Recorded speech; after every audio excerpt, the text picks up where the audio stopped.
Idol, for today's video atong ayuhon ang bomba, tanaw na to unsay problema ni. Bakit maraming nagsisimula sa pagbablog na hindi nakapagpatuloy? Sinubukan lang nila, nawawala. Sobrang kung matatandaan nyo nung mga nakaraang taon, ang daming nagsimula sa pagbablog. Gigil, humahataw, excited, okay? Mga nagre-reels, pero bakit biglang nangawala silang lahat? At mayroon ding sumikat na hindi nakapagpatuloy, na burnout kung tawagin. Isa sa mga dahilan kung bakit hindi sila nakapagpatuloy is kulang sila sa pundasyon. Tandaan po ninyo, ang isang building, pag kulang ang pundasyon, madaling matumbayan. Ano ibig kong sabihin? Ang building, bago po tumaas yan, bago makita yung mataas na building, sobrang tagal yan, nakakulong ang trapal, sobrang tagal na. Isang buwan, isang taon, wala ka pang building nakikita. Bakit? Ang una nilang binibuild up, yung pundasyon sa ilalim, na kung gaano kataas yung building, ganun din kalalim yung hinuhukay nila sa ilalim. Pundasyon ang tawag nun.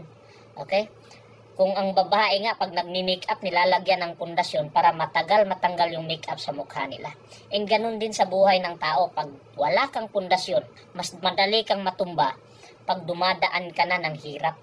Kasi wala kang pundasyon, hindi ka aware na kailangan mo palang dumaan sa hirap para mapuntahan mo yung gusto mo.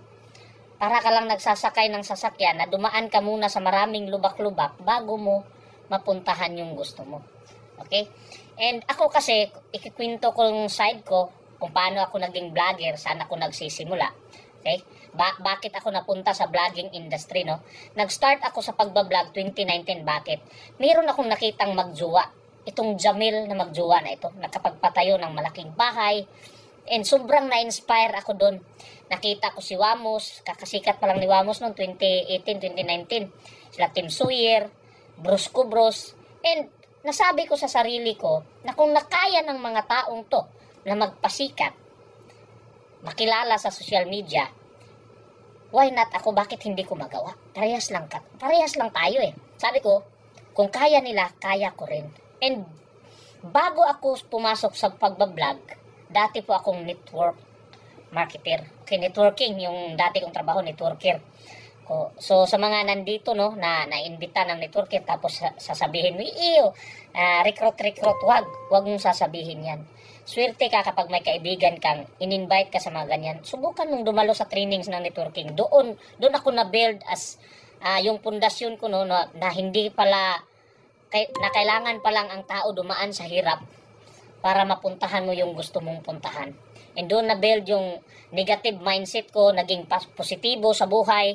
Alam nyo dati, minsan sinisisi ko pa yung mga magulang ko, bakit sila nag-aasawa, na mahirap lang sila, hindi sila handa.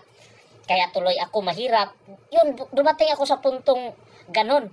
Kasi trabaho ko dati nung van driver po talaga ako. Pero pinagdaanan ko, nangisda ako sa Infanta, nagmina ako sa mainit, abantero ako doon, nagre-repair ng mga TV, mga radyo, yan yung mga trabaho ko dati. And na-recruit po ako sa networking, okay, ng amo ko sa van. Doon po na-open yung mind ko na may pag-asa pa pala na umangat-angat sa buhay. Sobrang hirap po ng buhay namin dati. Alam nyo po, yung 200, sobrang laki na natira sa akin yan, namin mag-asawa, no? And hindi po kami nangungutang sa mga tindahan. Ang malupit, walang magpapautang sa amin dati. Kasi siguro takot na hindi kami makapagbayad. Dumating pa yung punto na dami yun, walang magpapautang ng bigas. And paano ako napunta sa pagbablog is dahil na-build na yung pundasyon ko doon sa pagiging networker ko. Yung gusto ko lang sabihin sa inyo, no, marami pong vlogger na kilala nyo ngayon sa social media na galing po sa networking. Bakit nagtagumpay itong mga to? Kasi build na po yung pundasyon nila. Example ko dyan, si Kong TV, networker yan eh. Si RDR, si Markitukop. Marami dyan. Pag-aralan nyo po kung bakit ganun sila magsalita. Bakit na-build po na po nila. Yung mindset nila, yung tamang mindset, na-build na po yan bago sila naging vlogger. Kaya nung nag-vlog sila, kahit anong hirap yung pinagdaanan nila, hindi sila susuko. Bakit? Alam nila na normal na mahirapan ka, lalo na pag ang isang bagay bago sa'yo. Kapag ang isang bagay naninibago ka, talagang mahihirapan ka. Lahat ng bagay mahirap sa umpisa. Okay, lahat ng bagay mahirap sa simula. Pero pag inaraw-araw mo na, yung bagay na yun na lagi mo nang ginagawa araw-araw, nagiging madali na lang. Sa ating personal na buhay, nahaharap tayo sa mga matitinding hamon na sumusubok sa ating emosyon. May mga pinsala, may mga magkakasakit, kawalan ng trabaho, kalungkutan, diborsyo, kamatayan, at marami pang iba. Kahit hindi natin makukontrol ang mga pangyayaring ito, narito ang 7 mga diskarte upang makaabante pa rin tayo sa buhay. Number 1, harapin mo ang realidad. Isa lang ang alam nating pinakamadaling gawin sa buhay. Ito ay ang pagtalikod sa mga problema kaysa sa harapin ito. Magaling na magaling tayo sa pag-iwas ng mga problema. But if we want to be present, to enjoy life, and be more effective in it, we must orient ourselves toward facing reality. Kapag ginagabayan tayo ng prinsipyo ng katotohanan, magkakaroon tayo ng mas malalim na kakayahan upang harapin ang buhay. Dapat matapang tayong humarap sa mga hamon. Ang mahihirap na sitwasyon ay mananatiling mahirap kung iniiwasan mo ito. Magiging madali lang ang lahat kung haharapin mo ito. Mabibigo ka man ng ilang ulit, pero kailangan mong sumubok ng sumubok hanggang sa magtagumpay ka. Sa una lang tayo maguguluhan at mahihirapan. Sa una lang tayo matatakot hanggang sa unti-unti natin itong makakayanan. Life becomes more manageable. May matutunan pa tayo sa bawat sitwasyon. Makikita natin na lumalakas tayo.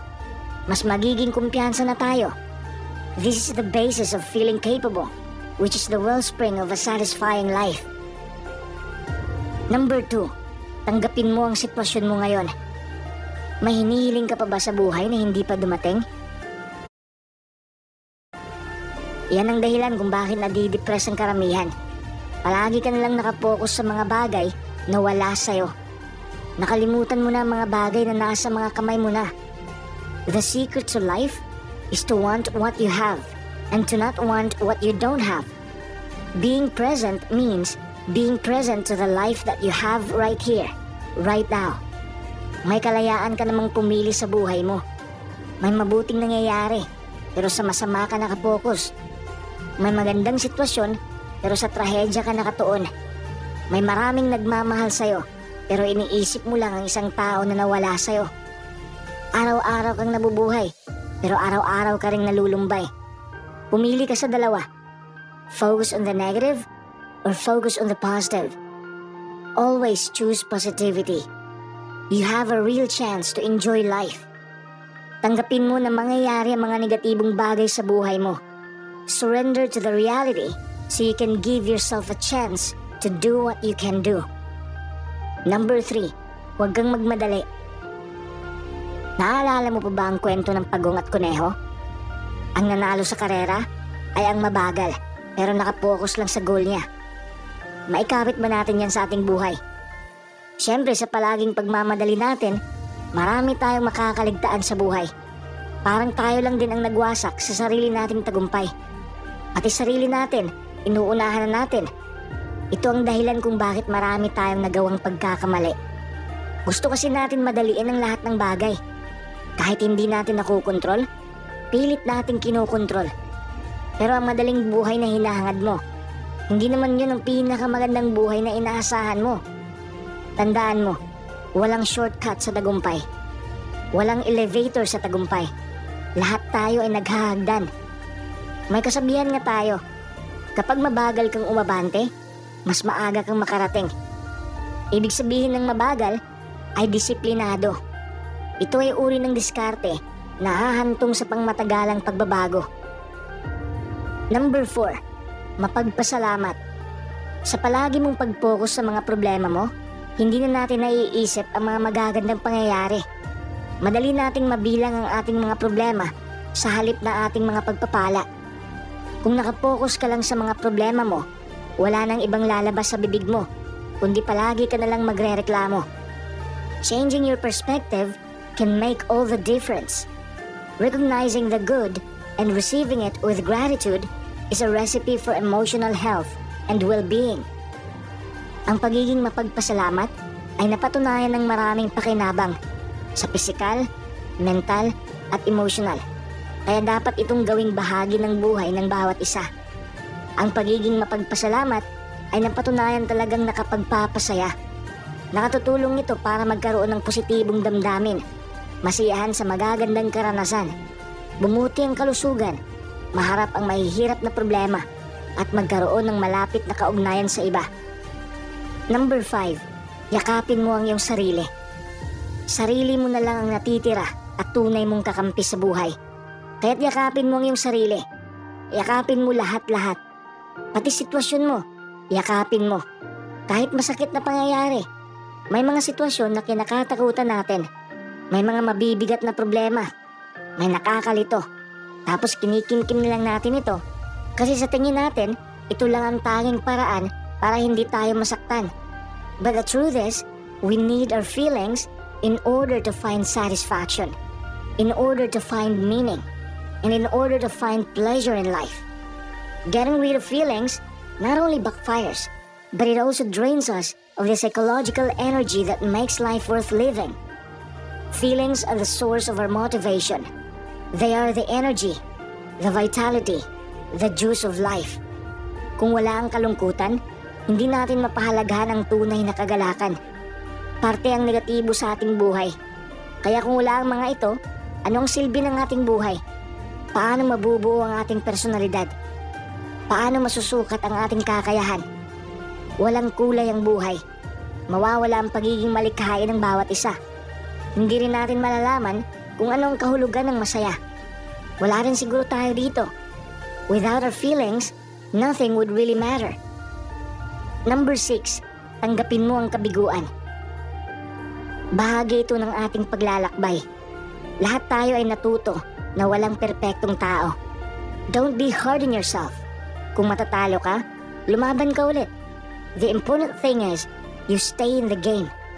The dynamic process of life, trying, succeeding, failing, and trying again, is the only way to develop lasting confidence in ourselves. Natutunan natin sa ating buhay na pwede tayong magtagumpay. Pwede rin tayong bumangon mula sa pagkabigo. Natuto din tayong maging mapagpakumbaba. At nalalaman natin na tayo'y tao lamang na palaging nangangailangan ng tulong at suporta ng iba. Para lang itong kanta, a warrior is a child. No matter how mature or successful we become, the child within always need mentors and friends who will see us through. Number 7, mag-focus ka sa iyong relasyon. Madali na lang babaliwalain ang mahalagang bagay. We easily take people for granted. Marriage, family, and friendship is a living experience. Giving love is what you need to do every day. It is something that is earned every day. It requires commitment to keep it working. Alam ng ating puso na masasaktan tayo. At tayo rin ay makakasakit sa iba.